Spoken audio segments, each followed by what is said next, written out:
সেহরি খেতে হবে না, বরং খাওয়া সুন্নত হলো কুরবানি করার পর।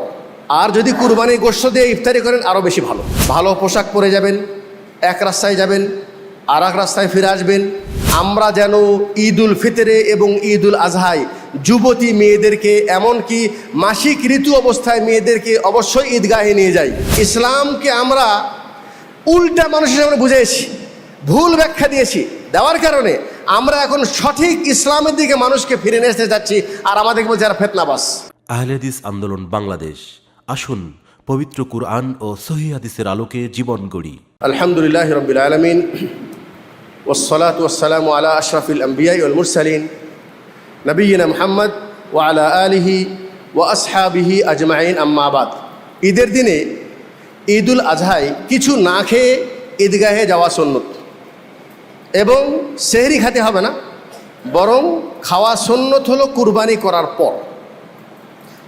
আর যদি কুরবানি গোশত দিয়ে ইফতারি করেন আরও বেশি ভালো।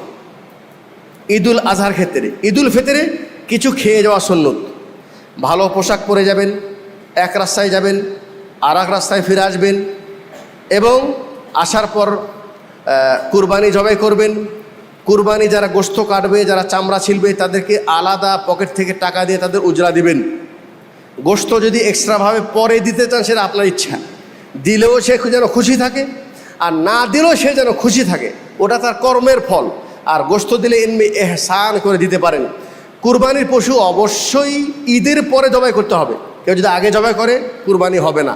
কুরবানির পশুটি অবশ্যই তাকে খুদ মুক্ত হতে হবে। স্পষ্ট কানা যেন না হয়, স্পষ্ট খোরা যেন না হয়, স্পষ্ট রুগী যেন না হয়, স্পষ্ট দুর্বল যেন না হয়। কিনা নিয়ে আসার পর কুরবানির জন্য ভালো পশু নিয়ে এসছি, তারপর একটা খুঁত হয়ে গেছে, এতে কোনো সমস্যা নেই, এতে কোনো সমস্যা নেই।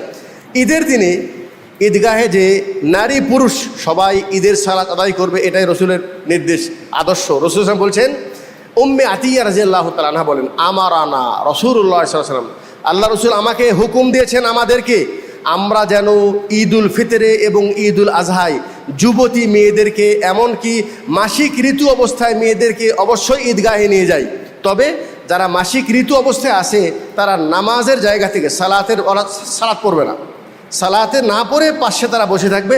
ওয়ালিয়াশহাদনাল খাইর ওয়ালিয়াশহাদ দাওয়াতাল মুসলিমিন, তারা যেন কল্যাণের সাথে যেন সম্পৃক্ত থাকে, তারা যেন মুসলমানের দোয়ায় যেন তারা শরিক থাকে।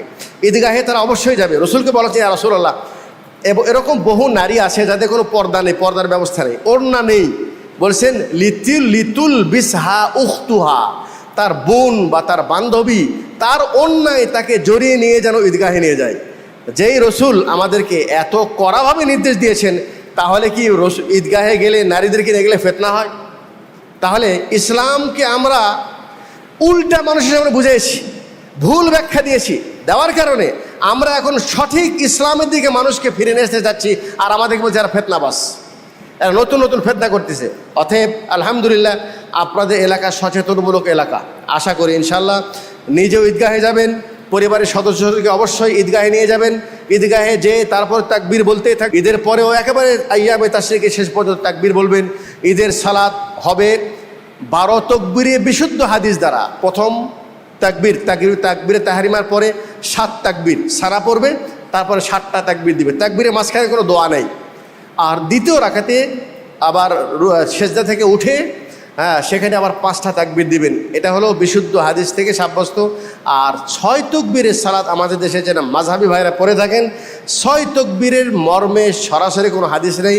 তারা জানাজার মতো করে পড়ার হাদিসটা যেটা দেয়, আসলে সে হাদিসের সাথে না অর্থের কোনো মিল আছে, না হাদিস রসুল সাল্লাল্লাহু আলাইহি ওয়াসাল্লাম থেকে বিশুদ্ধভাবে সাব্যস্ত। অতএব সহিহ হাদিস থাকলে জয়ীফ হাদিসের দিকে যাওয়ার কোনো প্রয়োজন নাই। আপনি যেই মাযহাবে থাকেন, যেই তরিকায় থাকেন, মনে রাখবেন মাযহাব আপনার জন্য মূল নয়, তরিকা আপনার জন্য মূল নয়। আপনার মূল হলেই দেখেন তো আপনার আমলটা রসুল থেকে বিশুদ্ধ সূত্রে সাব্যস্ত কিনা।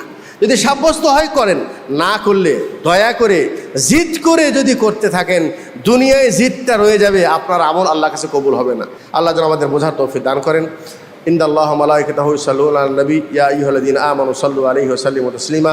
আল্লাহুম্মা সাল্লি আলা মুহাম্মাদ ওয়া আলা আলি মুহাম্মাদ কামা সাল্লাইতা আলা ইব্রাহিম ওয়া আলা আলি ইব্রাহিম ইন্নাকা হামিদুম মাজিদ। আল্লাহুম্মা বারিক আলা মুহাম্মাদ ওয়া আলা আলি মুহাম্মাদ কামা বারাকতা আলা ইব্রাহিম ওয়া আলা আলি ইব্রাহিম ইন্নাকা